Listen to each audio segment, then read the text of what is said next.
नमस्कार, आप सभी का स्वागत है प्रगति कोचिंग सेंटर के ऑनलाइन प्लेटफॉर्म में। आज हम डिस्कस करेंगे एक नए टॉपिक के साथ, संविधान में हिंदी का स्वरूप। यानी कि संविधान में हिंदी का स्वरूप क्या है, किस भाग में ये वर्णित है, किस आर्टिकल में ये वर्णित है और किस अनुसूची में हिंदी भाषा को रखा गया है। तो सबसे पहले हम बात करेंगे कि आपके यूकेपीएससी, यूके ट्रिपल एससी के ये सिलेबस का एक पार्ट है। तो संविधान में हिंदी का स्वरूप क्या है। संविधान में हिंदी के स्वरूप की अगर हम बात करेंगे तो हिंदी भारतीय संविधान की 8वीं अनुसूची, हिंदी भारतीय संविधान की 8वीं अनुसूची भाग 17 और अनुच्छेद 343 से 351 तक वर्णित है, यानी कि इसका वर्णन मिलता है। दूसरी हम बात करेंगे कि अगर मूल संविधान की बात करें, मूल संविधान में 14 भाषाओं का उल्लेख था, यानी कि 14 भाषाएं वर्णित थी। इसी तरह से अगर हम बात करें कि वर्तमान में 22 भाषाओं का उल्लेख मिलता है संविधान में। ठीक, 22 प्रादेशिक भाषाएं हैं वर्तमान में।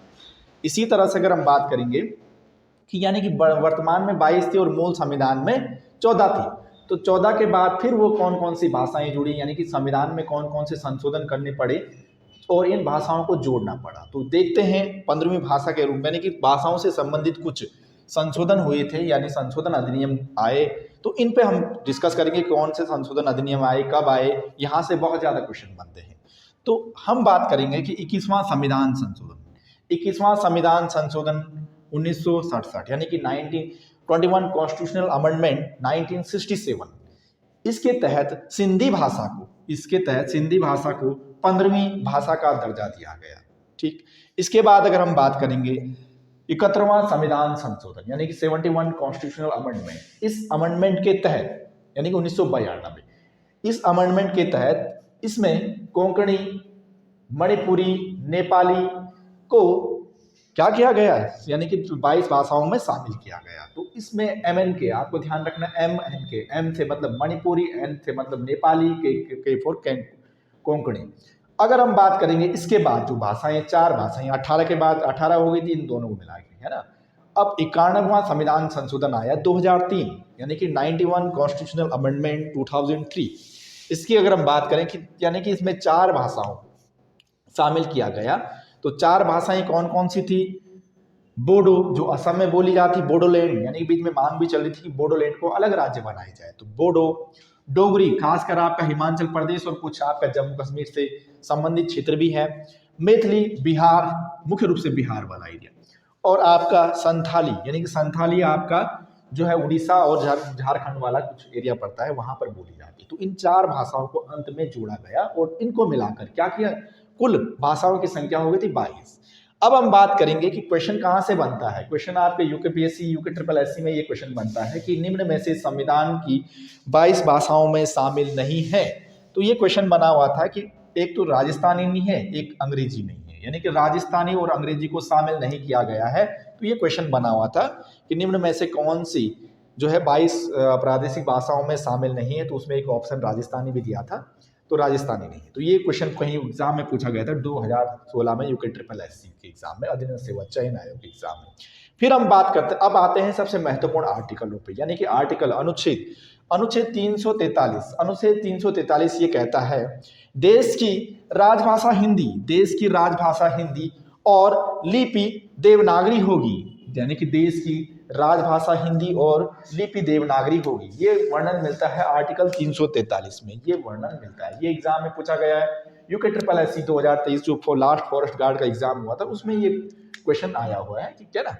अब हम बात करेंगे कि कुछ इंपॉर्टेंट फैक्ट हैं यहाँ पे इससे रिलेटेड, यानी कि हिंदी के विकास से लेकर, या आप कह सकते हैं कि हिंदी को किस तरह से संविधान में किस तरह से स्वरूप इसका है, संविधान में किस तरह से स्वरूप इसका आया है। तो बात करेंगे सबसे पहले हिंदी को संविधान सभा, यानी जो हमारी संविधान सभा थी, हिंदी को संविधान सभा के द्वारा 14 सितंबर 1949, यानी 14 सितंबर 1949 को राजभाषा के रूप में घोषित किया गया, यानी राजभाषा घोषित किया गया। कब, 14 सितंबर 1949। इसीलिए प्रत्येक वर्ष 14 सितंबर को क्या मनाया जाता है, हिंदी दिवस के रूप में मनाया जाता है, राष्ट्रीय हिंदी दिवस। ठीक, अब हम बात करेंगे कि इसी के तहत अगर देखें तो 1950, वर्ष 1950, खासकर ये वैसे 26 जनवरी 1950 है, यानी कि 1950 में हिंदी को भारत की राजभाषा होने का गौरव प्राप्त हुआ, यानी कि भारत की राजभाषा होने का गौरव कब प्राप्त हुआ? 26 जनवरी 1950 से ही, है ना। तो दो क्वेश्चन बनते हैं कि संविधान सभा के द्वारा हिंदी को कब राजभाषा घोषित किया गया, तब हमारा जो है आंसर हो जाएगा 14 सितंबर 1949 यानी 49 को। अब दूसरा क्वेश्चन बनेगा कि भारत की यानी हिंदी को भारत की राजभाषा होने का गौरव कब प्राप्त हुआ? तो हिंदी को राजभाषा गौरव जो प्राप्त हुआ 1950 में, इसको राजभाषा होने का गौरव प्राप्त हुआ। ये आपका पॉइंट बहुत इंपॉर्टेंट पॉइंट है।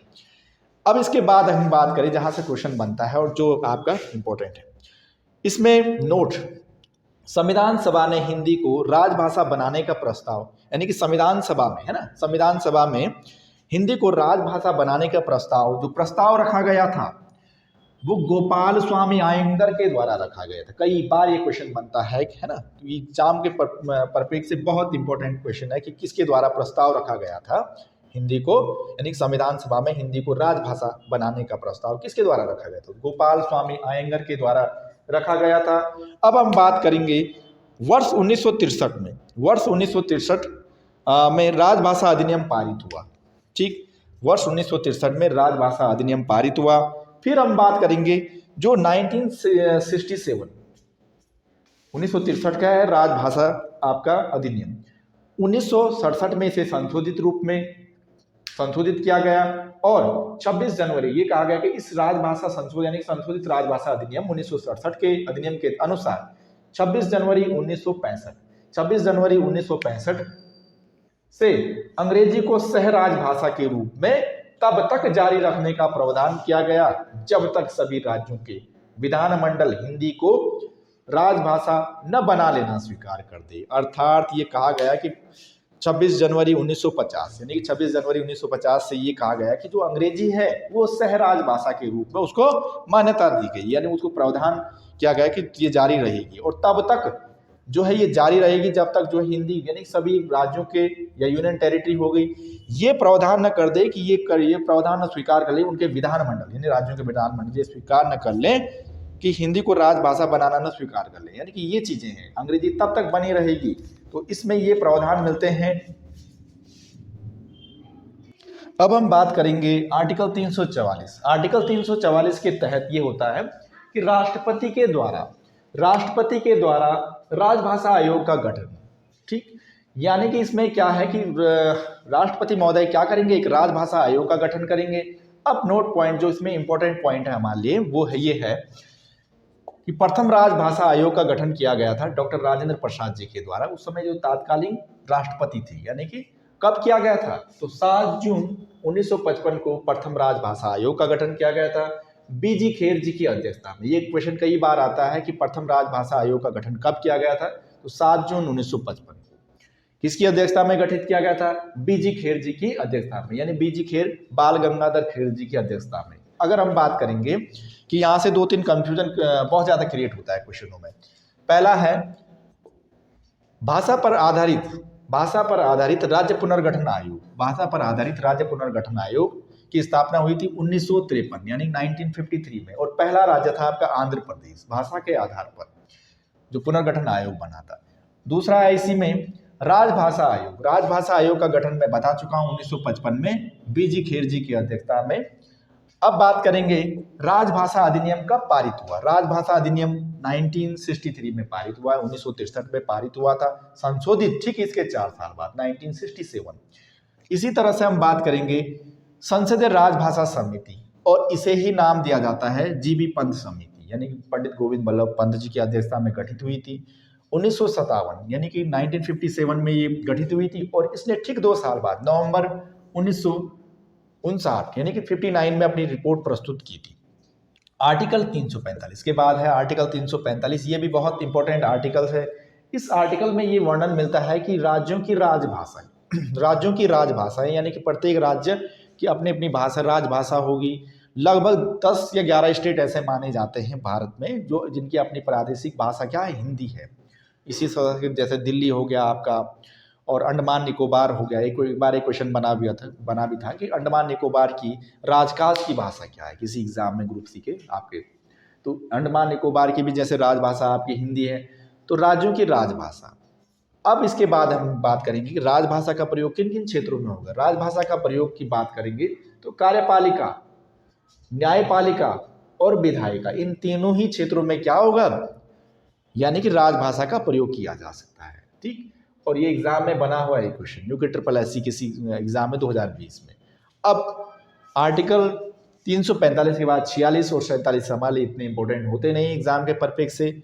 इसके बाद जो नेक्स्ट आर्टिकल आता है आर्टिकल 348, आर्टिकल 348 कहता है, आर्टिकल 348 के तहत सुप्रीम कोर्ट, हाई कोर्ट और संसद राज्य विधानमंडल, यानी कि राज्य के जो विधानमंडल होंगे उनमें जो विधेयक होंगे, यानी जो बिल्स होंगे उनमें जो विधेयक होंगे, और बिल के बाद, यानी कोई बिल होता है तो उसके बाद चाहे राज्यपाल उस पर साइन करेगा, चाहे आप राष्ट्रपति उस पर साइन करेंगे, तो वो अधिनियम बन जाते, एक्ट बन जाते।